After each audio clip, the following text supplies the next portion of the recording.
দাদু বাড়ি যাব, তাই আর কি একদম সকাল সকাল রেডি হয়ে চলে আসছি আমি। ব্যাগপত্র নিয়ে একদম রেডি হয়ে গেছি আমি। সো হে গাইস, আসসালামু আলাইকুম, কেমন আছো তোমরা সবাই? এদিকে তো আমরা তিনজন একদম ঠেলাঠেলি করতেছি ভিডিওতে আসার জন্য। এদিকে তো আব্বু আর তোমাদের তারফি খালা পুরোপুরি রেডি হয়ে গেছে একদম। সব সময়ের মতো আজকেও তোমাদের তারফি খালা যাবে আব্বুর সঙ্গে বাইকে, তাই আর কি ওরা রওনা দিচ্ছে। এখন ওদেরকে বাই বাই করে দিলাম আমরা, যদিও আমরাও একটু পরেই রওনা দিব। এদিকে তোমরা আমার বাপকে দেখো, সে কি একটা পোজ দিচ্ছে ক্যামেরার দিকে। তারপরে আর কি বিল্লুকে বাই বাই বলে, আন্টিদেরকে বাই বাই বলে চলে যাচ্ছি আমরা এখন। এই তো এখন বিসমিল্লাহ বলে উঠে পড়লাম আমরা সিএনজিতে। এদিকে আমি আর আম্মু ওয়েট করতেছি কখন গাড়ি ছাড়বে। যাই হোক, তোমাদেরকে বেশি জার্নি দেখিয়ে আমি একঘেয়েমি করাতে যাচ্ছি না, তাই আর কি একদম ম্যাজিক করে চলে আসলাম দেখো বাসে। যদিও একটু লেট করেই রওনা দিয়েছি, এই জন্য এত রোদ উঠে গেছে একদম। কি আর বলবো, বাসে উঠতে উঠতে দেখো প্রায় কত বেজে গেছে। তার উপরে আমরা যেই বাসে উঠছিলাম ওই বাসে জানি না কি হয়েছিল, আমাদের সবগুলা প্যাসেঞ্জারকে নামাই দিয়ে আরো একটা বাসে উঠাই দিছে। মানে কিছুই বুঝতে পারলাম না, সবাইকে একদম দ্রুত গতিতে উঠাই দিল আরেকটা বাসে। তারপরে আমরা এই বাসে বেশ ভালোভাবেই যাচ্ছিলাম। একটু পরে আমাদের সামনের একটা বাস একজন বৃদ্ধ লোককে খুব বাজেভাবে ধাক্কা মেরে চলে যাচ্ছিল। প্রথমে তো কিছুই বুঝতে পারিনি, তখন দেখলাম যে একজন বৃদ্ধ লোক খুব বাজেভাবে পড়ে আছে নিচে। তার ঠিক একটু পরে জনগণ মিলে আটকাইছে সেই বাসটাকে। তারপরে আর কি সেই ড্রাইভারকে ধরে একদম জনগণ মিলে অনেক মারছে। ওই বৃদ্ধ লোকটার জন্য আমার অনেক বেশি খারাপ লাগতেছিল, কারণ উনি অনেক কষ্ট পাইছে।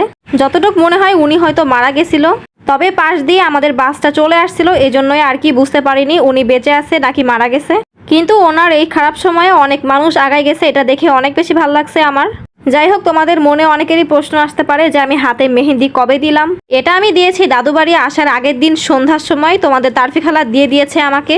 শুধু তাই না, বিকালের দিকে আমি আর আম্মু বাজারেও গেছিলাম, যেহেতু দাদু বাড়ি যাবো বলে কথা। আম্মু একদম হাত ব্যাগ কিনবে নতুন একদম, তাই আর কি ওইটাই দেখতেছি এখন কোন ব্যাগটা নিব। আর এই তো এই ব্যাগটা আমরা পছন্দ করছি।